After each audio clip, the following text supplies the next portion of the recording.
Julia Lynam, welcoming you to Dancewise, a project which is looking at the ways in which movement arts, particularly dance, can help with trauma release.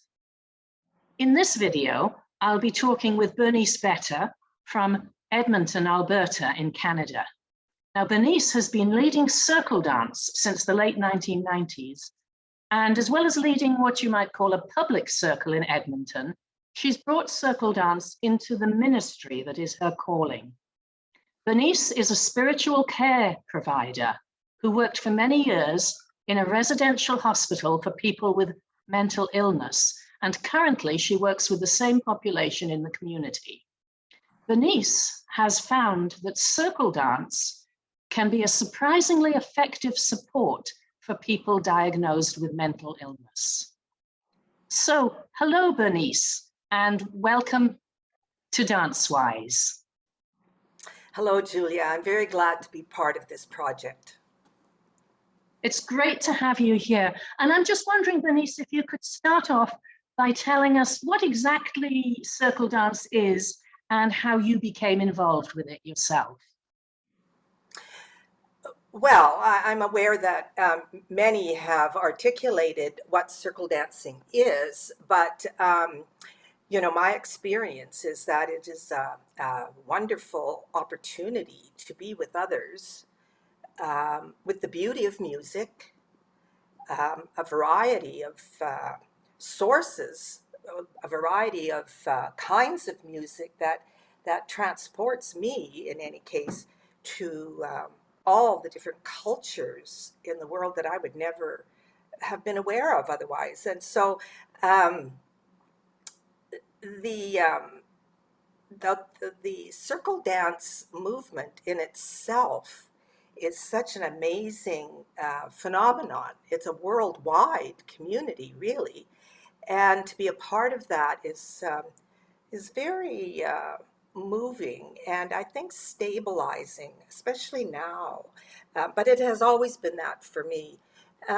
You know, I didn't have any idea what this was, but a friend, somebody I didn't see that often, handed me a brochure, and so I went to a live-in workshop about a distance away actually it was at a ski resort.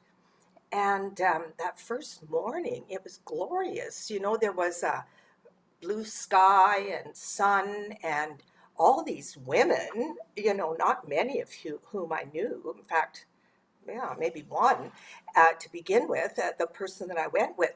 But we were in this huge mesh tent, which was all, you know, open. Because of the person who made it didn't like the mosquitoes, so the sky and the containment of it. And June Watch was conducting this workshop, and all I knew was that there was a drum beat. You know, it was Ina Mythos, and she didn't say a word. The Athenians' drums went, and everybody just joined hands, stepped forward as one, and back and to the side, and it was breathtaking for me. And I would have to say that really I was hooked from that moment on, just to be a part of that event, and that was reliable. That wasn't going to go away once I went home. You know, it was available. Yeah, and so of course I've been dancing ever since. I'm wondering what you would say circle dance means to you in your life. Well, because of well, as you said in the introduction, I was no sooner circle dancing with this group, which introduced me to a whole new community. But I started introducing it at the hospital. But I think before that, what was so appealing to me and my personality was what I said before, just the power of the music and the togetherness, the community, but the silence. I don't know how many circles do that still, but we had a leader who was very adamant about that. And of course, our leaders, our workshop leaders since then have had reinforced that. I've been to many, many workshops, and we've sponsored many, many workshops here in Edmonton. But it was the safety, the freedom, and this is connected with why I brought it to the hospital as well, is the freedom that I could go and be doing something that was so uh, grounding for me, so beautiful, the beauty, um, and with others without having to. I'm not a good chit chatter. I mean, my ministries, all my work, like I've always had to be articulate in whatever I was or I felt I did. But this was bliss, just to be shown how to do it, and it wasn't impossible to do the way it was taught. And I think the fact that there was no performance involved, like I hate performance. I don't see the point of that for me, for sure. But just to be an equal part of the whole. Um, I think that was the big thing, and the safety of in between. We held the silence to allow this to register at a different level.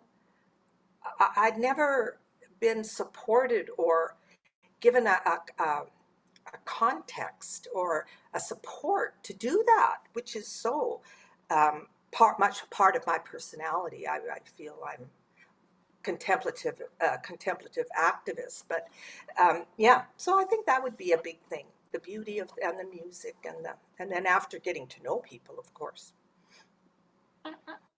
I wonder if you could talk a bit about how those qualities, which you've just explained around the circle dancing, how they work with people who have suffered or are suffering the trauma that is mental illness. How does that work out? And what happened when you first started to use this um, movement art, circle dance, with people with mental illness? Yes, well, I was thinking about this. You mentioned this question to me before, and I was thinking, in retrospect, there's more clarity. I think at the time it was just naivete. I It was. worked. It worked. I was in this big hospital with all these people who, it was forensic, it was rehab, it was seniors, geriatrics, it was acute care, but it was in the days when it was people were there for a significant amount of time, and I think because it meant so much to me, and I just wanted to, and I guess this is typical of my service, I just wanted to have a way to be with these people. And there were lots of talking therapies going on and lots of medicating and, recreation therapists doing various things and occupational therapists and all of that. But it was another way of just being with um, these people, these persons for whom uh, talking could be so threatening, and for whom I could never know for sure, as does nobody really, know what's going on in their head. And so it was just instinctive, So I just presented it to the director of our department, and then I went around and invited people. And by then I was known and trusted. I think that was a big part. They knew I was never going to put them on the spot or provide, make them do something that would frighten them or anything like that. And so they felt an initial safety. But yes, in retrospect, I would say that there were components to this activity that now that I know much more about trauma. I mean, I've always suspected, even though trauma wasn't the buzzword in those days, um, that mental illness and trauma were connected. And I certainly had that confirmed later on. But so all this being cut off from themselves and not knowing what was going on and who all these other individuals were who were trying to relate to them. Um, and when they would come into this, we had this large room that was available to us. It was um, and I had a candle in the middle. Well, right there, because I'm a spiritual care provider, I can do things under the rubric of ceremony. I wasn't aware of this at the time. It was only later that they told me, you're the only one in this whole hospital that's allowed to have a candle or use a candle, you know. And so I kind of took for granted these things because they're normal props in my own work. But they would walk in and they would see that there was this candle in the middle. They're not allowed to use candles in their homes, that kind of thing, or wherever they live. Um, and then the other thing was, in the beginning, I instructed that we take off our shoes, and I was in my bare feet, that they would take off their shoes. And then after that, they were very eager to tell newbies that would come, you take off your shoes now. And, um, and then, you know, I would go into the middle, towards the candle and just hold out my hands and say, now we'd all take hands.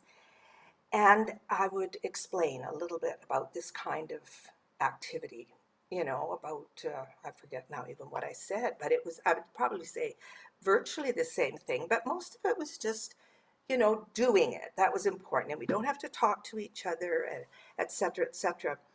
And then I would show we would start with Ina Mythos.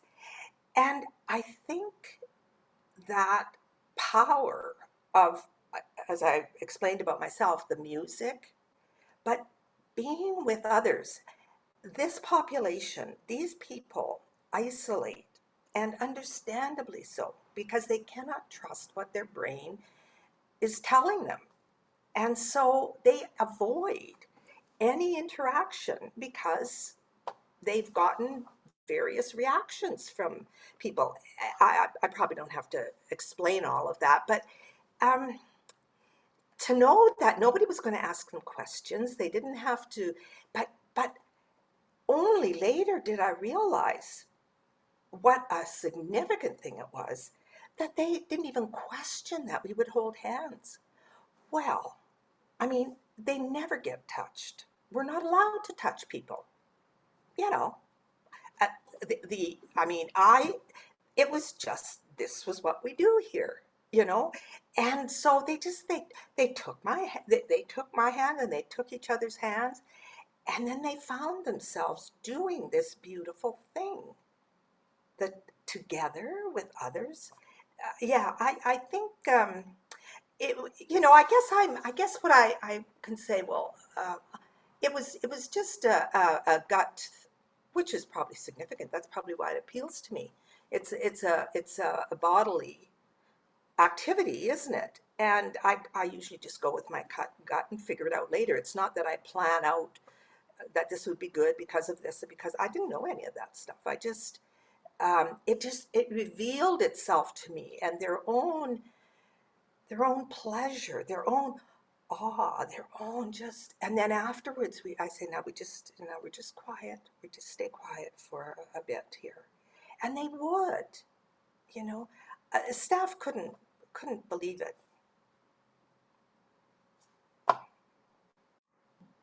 That sounds so beautiful. It sounds as though you touched many people in a way that they were not used to being touched. And I mean, literally with the hand holding, but also bringing people together. And I'm just wondering if, without giving any names or anything, if there are any anecdotes, any stories that you can tell us about perhaps feedback that you got or things that people said about how it worked for them. I can't remember, but there are a couple of things, but one for sure is I only stayed at the hospital for what, 15 years? Maybe, I can't remember exactly. Only. Only about 15 years. And then I decided it was time that I had to cut back working because I was getting old, and so I just remained part of the. I'd always worked at the hospital part time and down in the clinic, which is where people from the community come because they're stabilized on medication and that kind of thing. And I run a spiritual values group as well. I did do circle dancing occasionally when invited in the day program, but again, they were people who would come and go in a not as a stable way as in the hospital. I could count on certain people there that I knew would want to come, and they would come every time, and then newer people would feel free to come. But where was I going with this? When I went down, oh, well, when I was in the community, and even now, 7 years after I've quit the hospital, there are still people I don't even really remember or know because they may never have come to dancing, but they would always acknowledge me, and they would say, "I know you're the dancing lady," and it was always surprising to me that this was well, it was sacred. That debate about what is circle dancing, sacred circle dancing or circle dancing. Well, I have no doubt in my mind that circle dancing becomes or is sacred for those who do it, whether we call it that or not. Um, so yeah, there's that I'm always known that way. But yes, you're right about the touch. I think it gave us a way of being together. And after a while, after many years, it was just, this is what we do.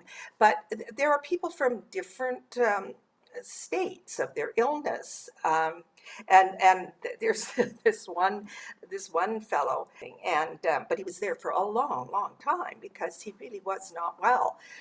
But he would come to circle dancing, and sure enough, well, not he wasn't the only one, but when they're taking off their shoes and all that, there would be all kinds of smells and yeah, appearances and all of that kind of thing.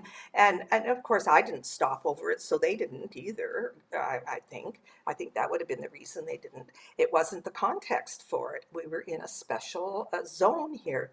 But one time there was this new person, a woman who was clearly very sophisticated and well dressed, but she was in the hospital temporarily and came, and so here was this, I can't remember his name, I'll call him Eddie, but and in the middle of something or other, whether it was the silence or the dancing, of course he let out a rip roaring fart. Well, that's not unusual. I mean, anyway, well, this lady was so offended and just, I can't remember if she left on the spot or whether she spoke her mind or what have. I can't remember. I was just concerned about Eddie, you know. And so after after when the dancing was over, I think after a while he left too. I think he was feeling, but I can't remember. I went back to the unit and I found him, and he said to me, Bernice, that it's normal, isn't it? Isn't that just human? I said, yes, Eddie, it absolutely is. You did nothing wrong, you know. And he kept coming. He came back. He came back. I mean, she didn't, but he did.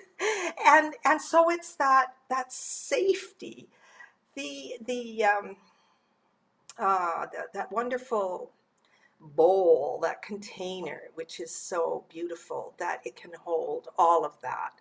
The smelly feet, the ones who at the end, like there was always a couple of compulsive ones who wanted to be the one to blow out the candle. I would say that the intention, I says, now tonight we're going to send this light. Oh, they love that. And but then someone, I would encourage someone, anybody to want. And there was always one who was kind of wanting to beat the others and I have to say, let's just be slow, because this is what this is. Anyway, so things like that where I would be laughing inside, but certainly not at them, because they were just, they're a precious population, really. Easily met.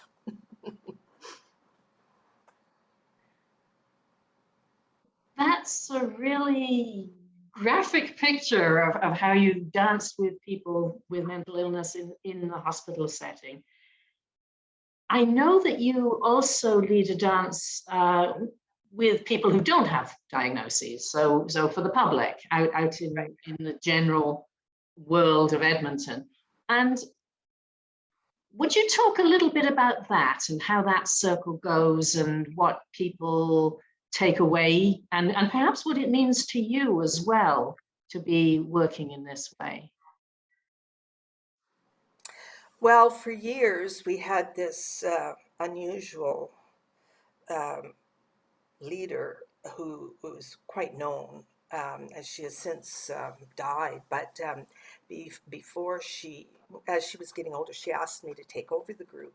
And it kind of surprised me if I would lead the group, and it kind of surprised me. So I think in the beginning I was mainly focused on making sure that I, excuse me, making sure that I knew the dances, that I had arranged them in a particular order, and all of that kind of thing. Um, but that, of course, I got over that period.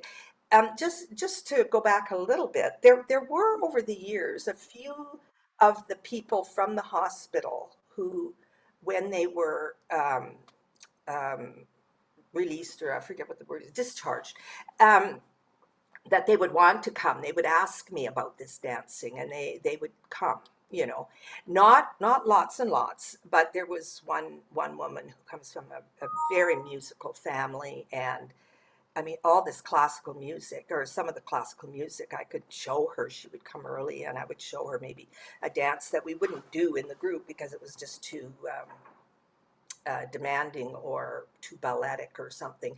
But she then started coming, you know, and the group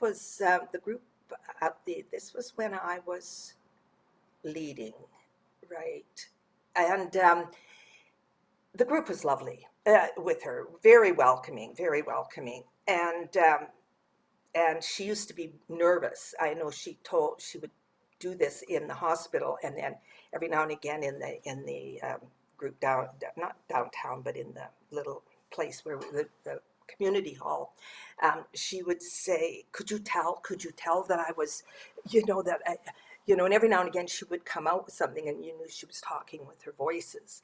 Um, they didn't bat an eye. They were just so glad that she came and that she felt welcome, and that was good. But a long time before that, when I was not yet the leader, a fellow, a big, tall, strapping guy who just loved it, um, he would come, and he was wonderful too.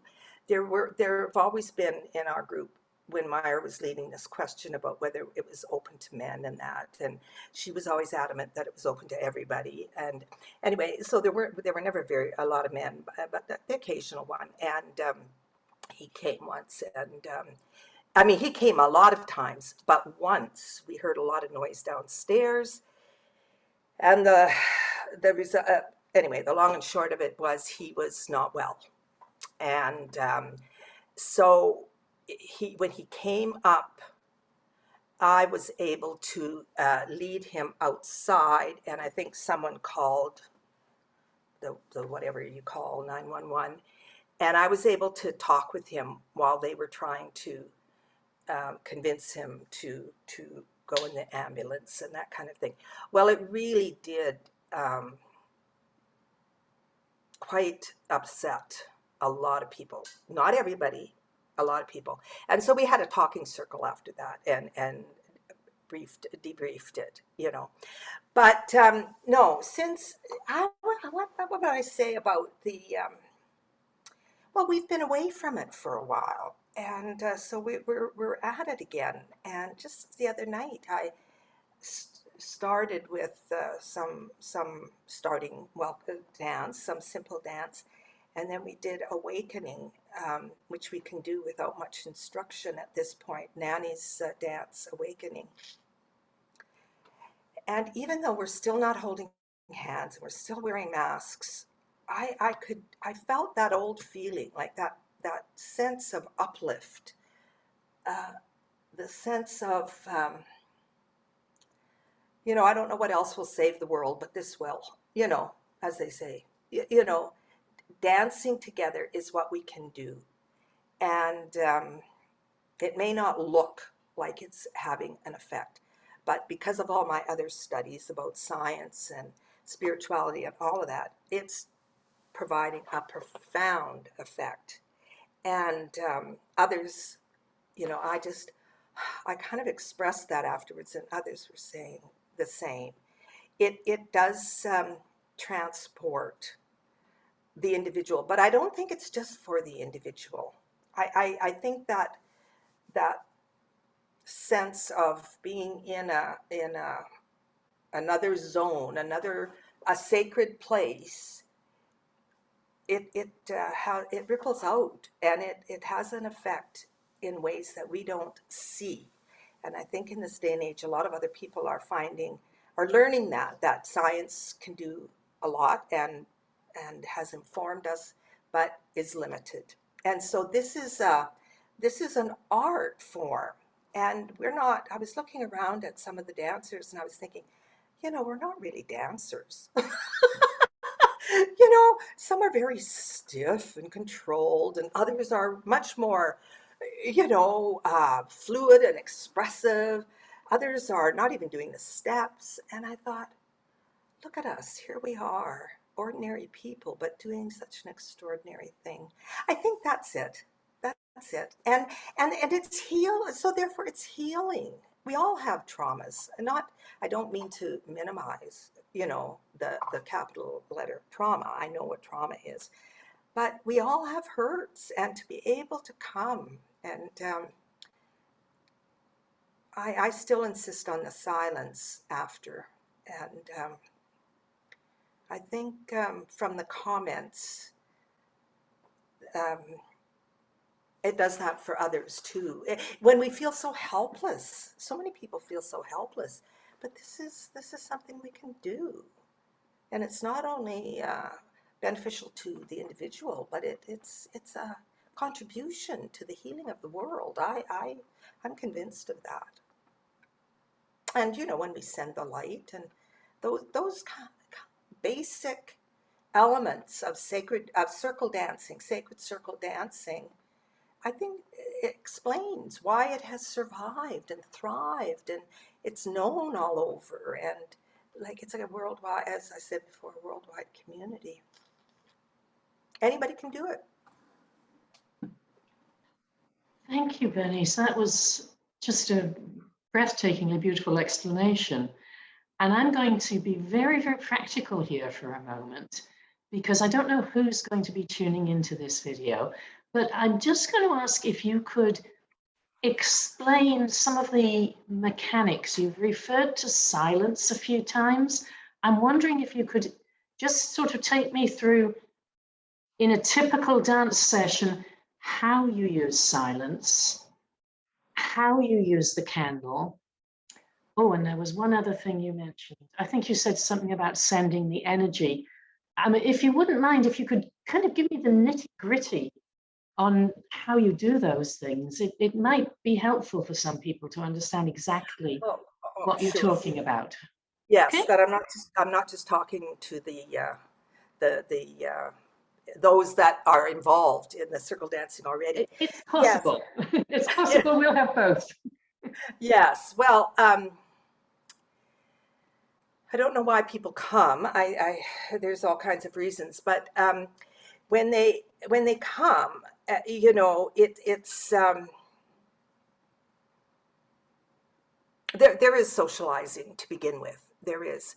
So we always have what we call I think one time Judy King was talking about attunement, or somebody was, and I said to Judy King, "What's that attunement?" She says, "Oh, you do it. You people do it, all the time." Anyway, so what we do is I start a dance that does not need teaching, and under normal circumstances, we would join hands, and there would be a centerpiece with candles or a candle or probably something living, you know, a lovely cloth. And we would make a circle around that center. And then I would start leading a dance just so that people would stop there, would know that we're beginning, and they would join on. Either it would be a spiral dance or where we would just stay in the circle, something very simple. I mentioned Eden Mythos, but we have a lot of them now, just very simple steps like put your right foot to the side, cross your left foot over, you know, step on your right foot, tap with your left, tap with your right. But the music would start the whole event. And then after that, we would remain joined. And some people would close their eyes, some people would look around the circle. But it's a moment to, one of the words I might have used at the hospital would have been to absorb, to allow our body to finish the dance. Like we don't want to cut it off. There's something still going. So I would be that simple. You know, in my regular group, they've all been dancing for years and years and years. So we know what that's for. You just let the dance speak in this new zone of quiet. And it's a very comfortable quiet. It certainly wouldn't be more than, well, I don't know, maybe a minute. Anyway, and then we would, I would proceed to say, now, you know, this dance is called, you know, and then I would show how it goes. And I would usually have somebody over at the machine, over at the computer I said, let's just hear the music so that people know the rhythm and the mood of it. And then once people are comfortable with the steps, especially if it's involves more than one movement or one part, maybe a couple of different parts, when they feel comfortable, then we would try it. And very often, and then afterwards we would hold the silence, you know. And then after that silent period is finished, people would feel free to ask, could we do that again? Or to remark on what moved them about it, or why they liked it or didn't like it, or something like that. So we would go through the evening. Now, what we do also is at halftime we would stop, and we would share angel cards, and that's sort of a carryover from Findhorn. We do that. Not every group does that. We don't serve food ever. I don't like it because to me it's very distracting, but because I'm a stickler on the silence. Anyway, and then at the end, I always pick a song that is very, again, quite simple, but that I know we all like, and maybe slower, maybe, mostly probably. And then when we're finished, after holding the silence, the candles that are lit in the center that represent, well, the angels represent our energy. The angel energy is our energy, the dancing angels. And then the light, you know, someone might go forward and say, I would like to send light to the people in the Ukraine, you know, at this difficult time. And they may be long-winded, they may be just that. And then they would douse the candle. And then if there's three, then two or you know, others would do the same thing. And then we would usually keep the silence for a bit, because when we had more agile bodies, many of us would get down on the ground and just sort of stay there quietly for a while, appreciating this, what has happened. And then again, some socializing and cleaning up. Everybody helps to, is that? That's wonderful. I think that would give somebody who was thinking of coming to a circle dance a pretty clear idea of what to expect. And as you say, most circles all over the world do something similar. We don't have prescribed schedules or anything like that, but it's pretty much in the same kind of spirit all over the world.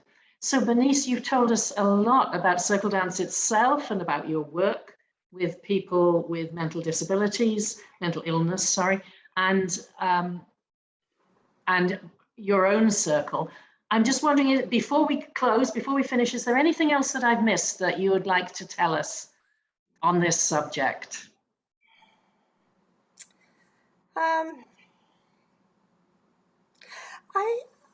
I don't think so. I mean, I think that's enough. I of course am much more wise about trauma now. Um, I think that there are people who come to our regular community, um, our regular circle dance here in Edmonton. I think many of us have backgrounds that are still in the process of being healed, and and there's been over the years different attempts to articulate this. Our former leader, Meyer, she used to send out newsletters, and we would be asked often to demonstrate what we do at an event in the city where various spiritual practices were being presented. We've done that over a number of weeks, and then and we used to bring in lots of workshop leaders and all of that. But so you hear remarks like, this has really been my only spiritual practice. This has been my um, most effective spiritual practice. Um, and so, even though the membership has changed for a variety of reasons, um, there is a core of people who just wouldn't miss unless there's a very, very good reason. And to be and it really that really appeals to me. We're losing, like, I, for one, the church doesn't provide ritual for me. It was supposed to, and when I was growing up, I sure, maybe, but sphere where we not only receive from each other but give, that beauty.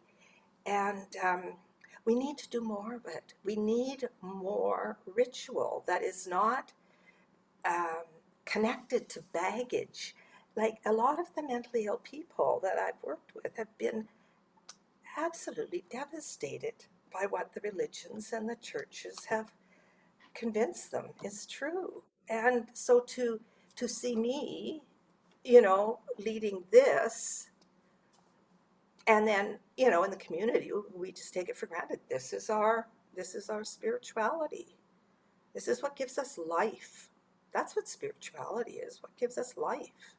Well, We're worried, of course, as we're getting older, yes. but we'll just keep going. Even in the hospital, I had people in wheelchairs and I had people on crutches and all these different things. Well, in the community, we're starting now to not be able to sit on the floor because we can't get up, but we'll find a way. We do find a way.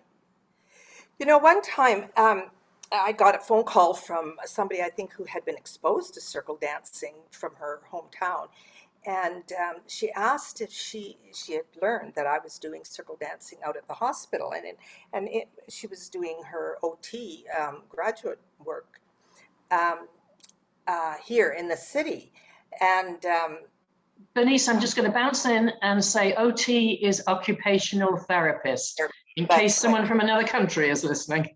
That's right. Let you go on now. Thank you. And she she asked if she could come, and be a part and to see.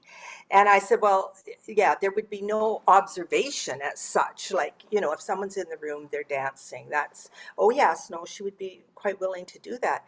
Well, little did I know that, she had to take buses and cabs and I don't know what all to get out there. The hospital was, well, hell and gone away. But she then I would drive her to the bus afterwards, which was, again, quite a ways away. And she would go on and on from her professional perspective, what this was. And I remember after that wishing, when I no longer had contact with her, she came for several sessions. But I was wishing I had somehow recorded what she was saying in the car, or had her submit her report to me or something, because people ask me, and I'm usually not too analytical, so but it was very assuring that someone who was in a professional capacity could see all the um, aspects of this activity as being so helpful, so productive, and important in the treatment, that it should be part of the treatment. Well, I mean, that was years ago, and now, sure, when I don't even have to do a lot of searching around, that there are a lot of different therapists using different modalities now, understanding that talking therapy is so limited. So that was pretty interesting to me and very affirming. Yeah. Thank you, Bernice. That was really quite inspirational. So I think we'll draw to a close now. And thank you so much for participating in the Dancewise project. And thank you to everybody who's watching this video. And this is Julia saying goodbye for now. And Bernice, goodbye for now. Very glad. Goodbye. Goodbye. Yes, lovely me talking with you.